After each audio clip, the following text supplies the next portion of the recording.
Alright, so we're checking out a new FPV mini car from SNT. This is the CA51 1/43rd scale.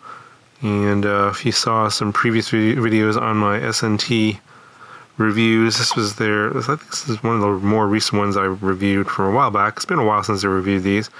This is like a 1/64th scale, so you can see now we have moved up into quite a bit larger and heavier. Now they're saying this is a drift car and does come with these hard drift wheels. Basically it's like a hard plastic and slippery, and you can swap the rubber tires off pretty easily. You can see they just pull off like so, and then you put the drift wheels on there. But I'll explain a little bit later as to exactly why, but it doesn't really work that well. You just basically go around in circles and sliding around, and yeah, not too much fun. Now, I mainly was using this as a FPV car, and I'll show you that footage here in a second. But a couple of things here that came in the box. First, there's this little spoiler that goes on the back here. I did not install that. It looks like it was just kind of break off and fall off anyway, so elected not to put that on there. And then I have a USB-C cable for charging, and that's for charging down here. And there's the on-off button there. I think this remote is new for this series, and it looks similar to the old remote with the angled steering wheel. You got your brake and throttle here, and you got the battery down here below. On-off switch, and then you have all of these controls here. Headlamp is for the headlights, so I'll just go ahead and demonstrate that real quick. You have different levels of brightness. So you can use this in the dark. It's not super bright, but it does illuminate a little bit, but it's not super bright. The next button here is the chassis button. You can see it's blue, green, got a light blue, orange, yellow color, and off. So that illuminates the bottom here. And then you have this button here called FPV box. It's for the camera to power that on and off. And I don't have that installed right now. I'll show you that here in a second. Then this one here is called matching. I think it's for binding. Got your on-off switch here. This one here is called brake.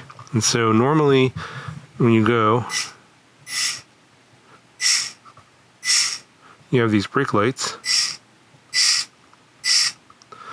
And when you press this button, it turns the brake function off.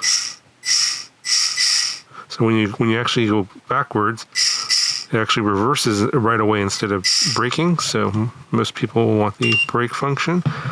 And then we have your normal stuff here: steering trim, steering dual rates, throttle dual rates, and you have this thing called a gyro. So I kind of played around with this, and I was like, most drift cars will have some sort of a gyro, but this one doesn't have that. So you can see that you would have some sort of opposing force on the steering when this gyro is active. And I'm thinking that this doesn't have a gyro and might be for a next model that's coming up. So it's not for this series. So they updated the remote, but not the actual car. So it technically says it's a drifting car. It's got the hardware, but you really need the gyro, especially for something this tiny, to actually do drifting. And basically it just slides around, just goes around circles, and it's not particularly useful. But let's go ahead and take a quick look around the car itself. There's this cover here, it's magnetic, and that's for the camera. And you would just stick this on top here, and then you can actually drive it around FPV. The version that I've got here, they sent me with the car and the remote. I think it's called Ready to Run.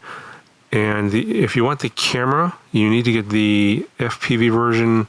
I think you can get the version that comes with the camera itself, and then there's another version which comes with the camera and the goggles. They sent me the goggles from the previous version of this camera, that's why I'm using it on this one here. Yeah, they're compatible, obviously, and I think there's even a newer version of the goggles that came out very recently that I don't have yet. So I'm not really sure what the differences are between the old goggle and the new one because I don't have that. So fortunately, you'll have to contact SNT and ask them. Or you can look at the product page and figure it out yourself. It doesn't look like it's all the different, just the colors black instead of white now. And I think it's got built-in recording.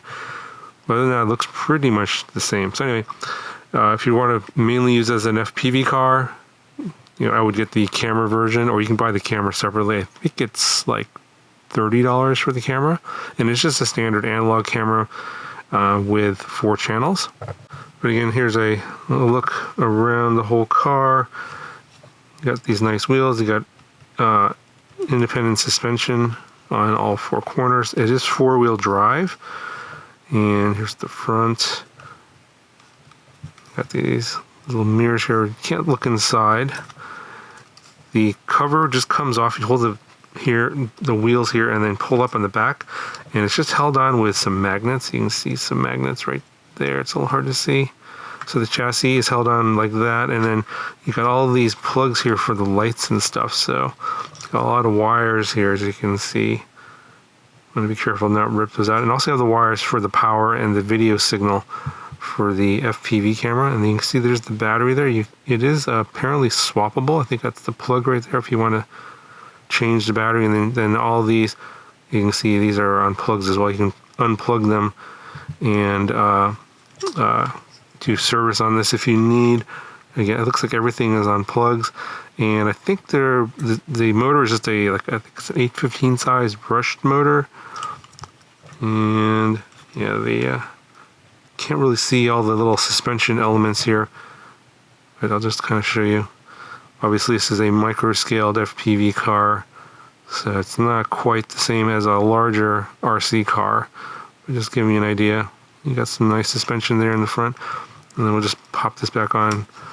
Just magnetic, and just to show you the steering range on this here. It's pretty wide, obviously for drifting with those other wheels, but again, without the gyro, it's really, really difficult, and I don't have the skills to do it without the gyro, so perhaps someone else has those skills, but I just can't do it. And one thing to note is that it has very, very low clearance here on the bottom for the wheels, so when I was, driving around on my living room floor, hardwood floors are perfectly fine. Like flat surfaces, I have this like yoga mat them going on. That's fine as well. But if I go off of the yoga mat and trying to get back on again, it's not enough clearance to. It's like literally only like maybe 4 millimeters, and I'm not able to go up. So I am able to go up like a more sort of a curved edge of a rug, and going on a rug and stuff like that, carpet is okay, but again, you have very low clearance, so you're dragging the whole bottom chassis on the ground. You're not going very fast, so I would stick to basically some sort of like really smooth surface, hardwood floor, sidewalk, rubber flat, surface like a yoga mat. Those things will work fine. And then this is pretty fast, even though it's doesn't seem like it is. So you probably would need a larger area than my living room floor. It's just not quite large enough to go super fast, but you can do it if you're maybe in an outdoor playground or something that has like a completely flat surface. You can definitely go a lot faster and do some racing if you want to do some FPV car racing. But be aware that the transmitter on this is very weak. It's like 10 or 25 milliwatts. The range is really, really limited. Like I'm literally, 10 feet away.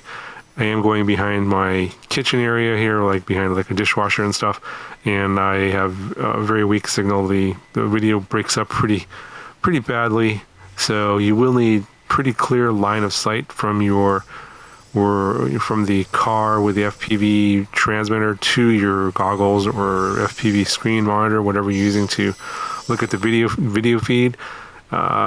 Because the transmitter is so weak, any kind of objects in the way will interfere with the signal, and you get a lot of video breakups. So something to keep in mind.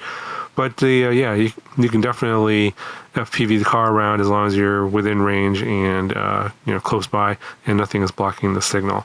But yeah, I would stick to mainly hardwood floors in this one, and I would mainly stick with the rubber tires.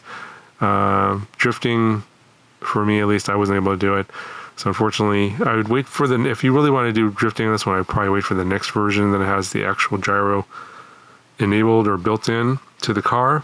But yeah, I think that'll do it for this video. I'll put a link down in the video description if you guys want to check it out. And I'll talk to you guys in the next one.